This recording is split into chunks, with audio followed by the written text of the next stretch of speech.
Hi everyone, my name is Christina Karpodini, and I'm a PhD student in DMT lab in the School of Computing and Digital Technology. And today I'm going to talk about a small study that I recently did about experience sound with haptic feedback. So on the following slides, I'm going to talk about the multidimensionality of touch, the role of it in education, and how we see it through technology and haptic technologies. And on the second part, I'm going to go more deeply in the study that I conducted and the way I did the data capturing and the data analysis and our conclusions so far. So it's difficult to talk about touch with a very few words because it is characterized by its multidimensionality, and by this I mean the many perspectives that we can explore touch and discuss about it. So in one way is to talk about cutaneous and kinesthetic senses, where cutaneous is the senses that we're experiencing touch, pressure, temperature, pain, and kinesthetic, the sense that we're experiencing movement. I'm going to focus more in the cutaneous, and where there we are meeting the active and the passive touch, where with active is when we produce the touch, the experience, and passive when an outside agency is forcing the sense. So touch is one of the senses that we are experiencing with one of the largest organs of our body, our skin, and that's another point where it makes it interesting, as we have 4 mechanoreceptors in our skin, which each of them are responsible for sending different information about touch in our brain. For example, one example of it is the information of how rough is a texture, for example. So following these information about touch, I want to talk more about the role of touch in education, since we are talking about STEAM systems as well. So like from the very beginning that we're getting born, we experience the world around us with first thing that we're experiencing is with touch, and we're exploring objects and understanding their existence by touch. And this, in the very early years in the education, we see it with drawing with our fingers, and then right after starting writing and expressing by drawing and learning how to write eventually. But later on, in the past years, we didn't, like, the touch has been mostly dismissed by the classes, until lately that we see more and more screen sensitive monitors, touch screens in schools, and kids on all stages of education to use them in the classes. And scientists and education people exploring the benefits of that, not only as the use of technology in the class, but also how we could incorporate haptic feedback with these screens, and have like haptic touch screens for getting even more information through this process. So yeah, I just mentioned the touch screens. So the way that now we can experience touch in the new media world, we have it already. It's mostly by vibration feedback in our everyday lives. We have our smartphones, smartwatch, and entertainment consoles that they offer and enhance the experience or transfer information through vibration feedback. But beyond these, we have many more benefits. We see vibration feedbacks used in the accessibility more and more often, and also for navigation and learning motor skills, rehabilitation, obstacle avoidance, and as I mentioned before, like the communication of information and a better sense of the social presence.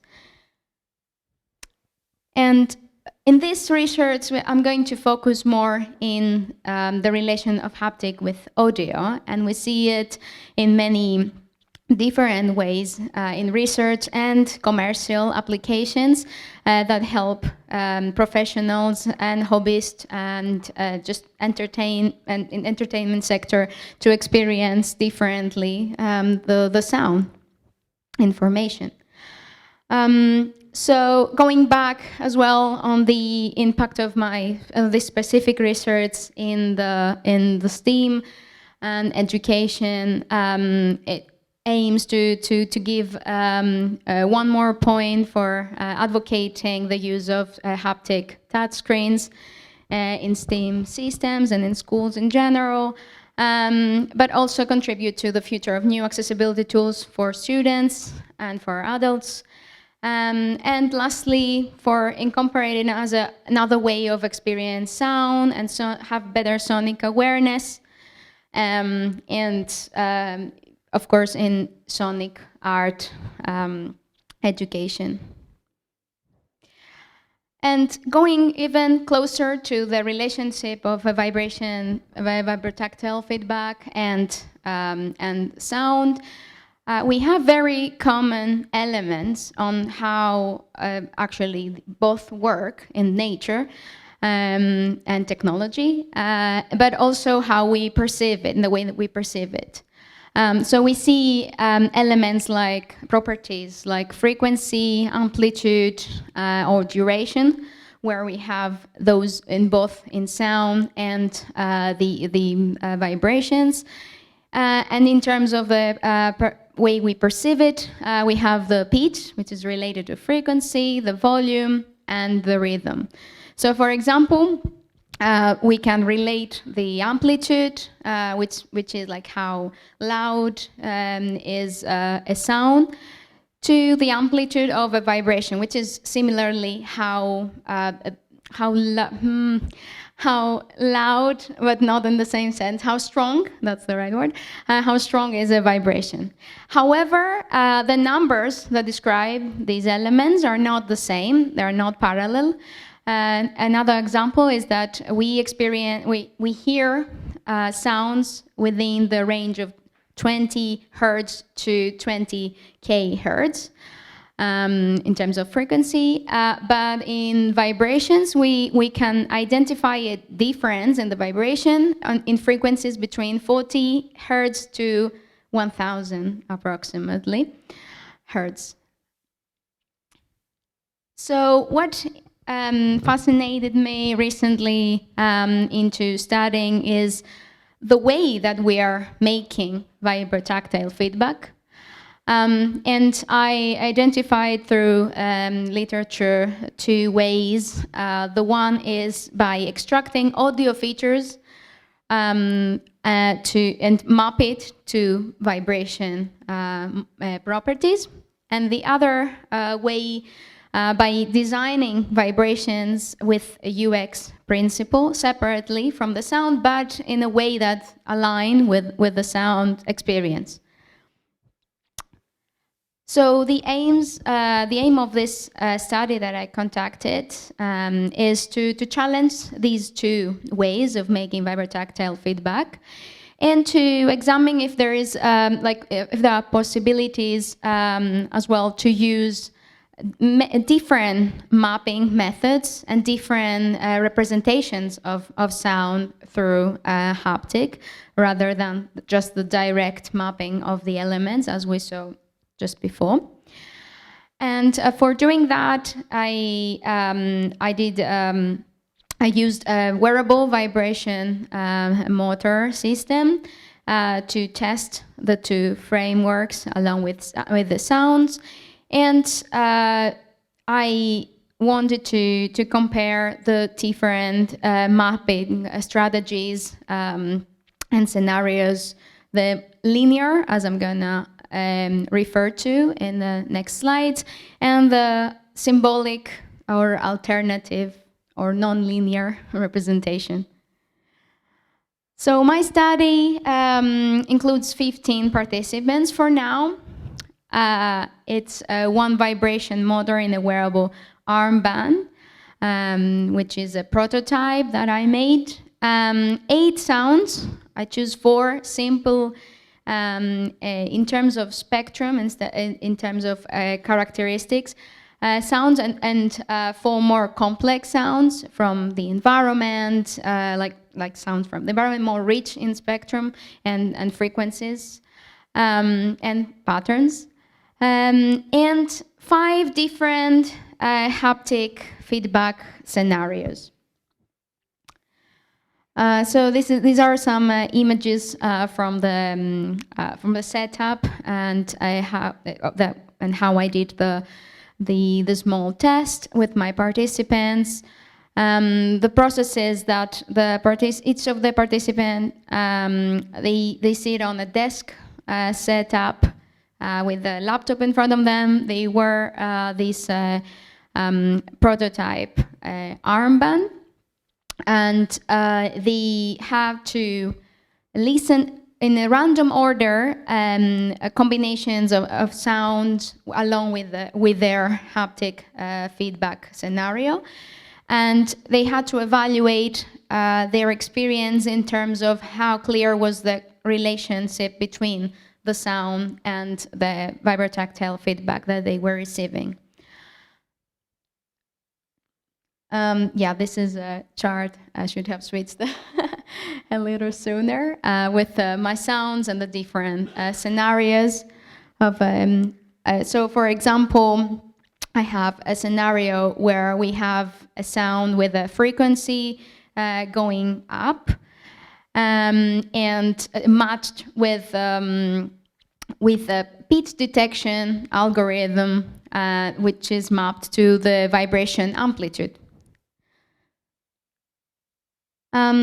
So after conducting the test, I did the analysis of the results in 3 different levels to examine these objectives that I referred to earlier.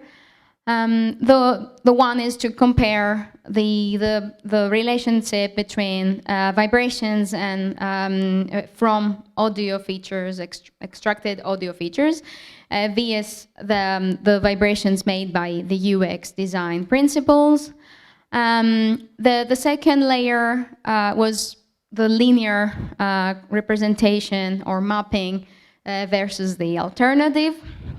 And lastly, the overall performance of the simple sounds versus the complex sounds. For that, I used the average of the results and a standard deviation. And the standard, it's interesting because the standard deviation is around 2. So you're going to see the error lines in my graphs in a minute. So from so far results, we have some patterns that shows that in half of the simple sounds, the audio features and the design vibrations are almost similarly performed. And in the other half, and in particular this example that I gave earlier with the frequency moving up or down, we see that the audio, the vibrations from audio features perform better than the designed. And in the complex sounds, 3 out of 4 is almost a little bit towards the audio feature to vibrations, and 1 in favor of the design. Then moving on to the linear versus the alternative representation, this is where we see bigger gaps and the linear representation to be more preferred as more understandable connection between audio and haptics. And very similar to the complex sounds. And the comparison of simple sounds and complex sounds, it basically gives us an overview of the aforementioned graphs, where in both sounds, simple and complex audio features perform quite similarly, where in the design, the complex sounds performed better.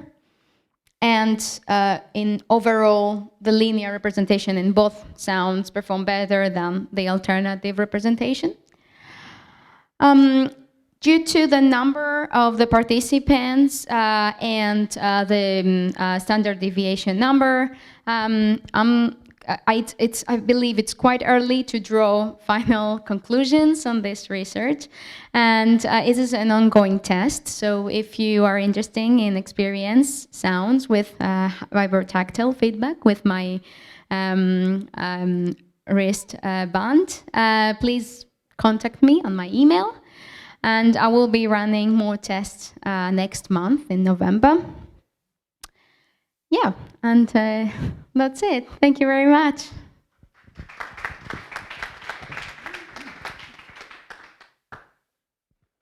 Thank you very much, Christina.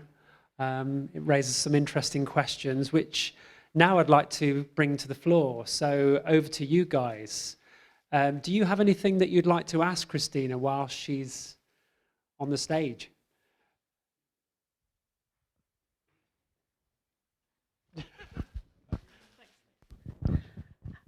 Hi, Christina. I'm a lecturer over at the School of Jewellery. So wearable tech is definitely something that we're very interested in. So first of all, I'd like to invite you over to come and have a look at our facilities there and see if there's anything we could do some networking.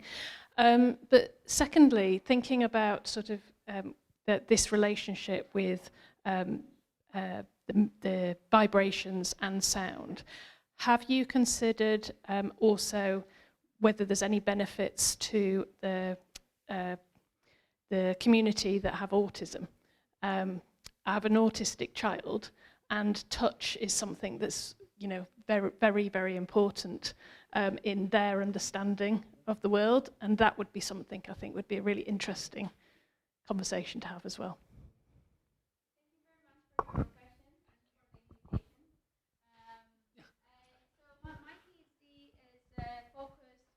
In helping visual impaired creatives in particular, while trying to replace some visual elements into haptics. So yeah, definitely, and from the literature that I've read so far, haptics can reduce significant the cognitive overload when it's used in accessibility especially, but in the general public as well.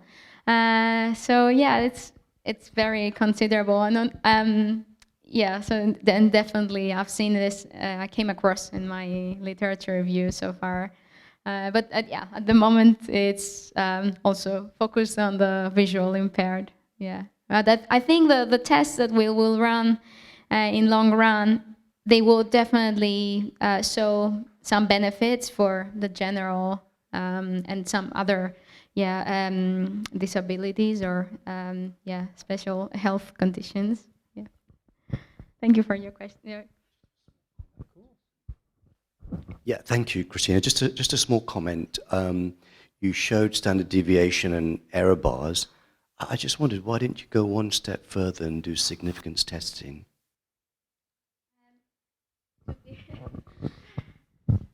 Yeah, thank you.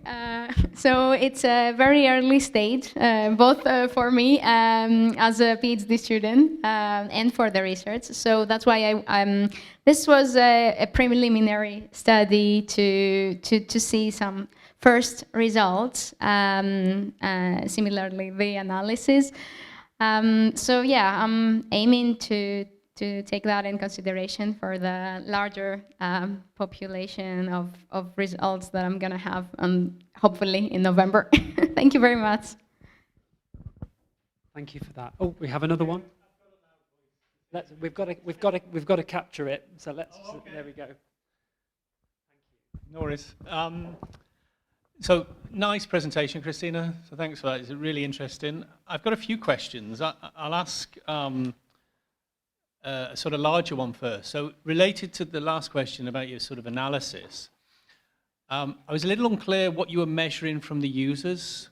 So you mentioned you had these different stimuli, you had different signals, and you had different representations of those signals within your haptic device. But what data were you capturing from the users? So in so in this very preliminary test, I captured just their questionnaire, just the reply in terms of the experience they filled, how they filled. So yeah, I didn't get any more data in terms of performance with the like how quickly they responded or something like that. So yeah, the only data that I'm having so far is their experience and how they individually evaluated in terms of their understanding.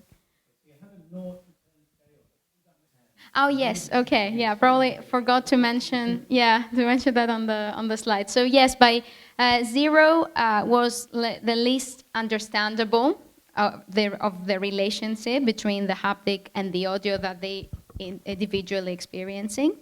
So the test was like all combinations of sounds, the 8 sounds with the 5 different haptic scenarios.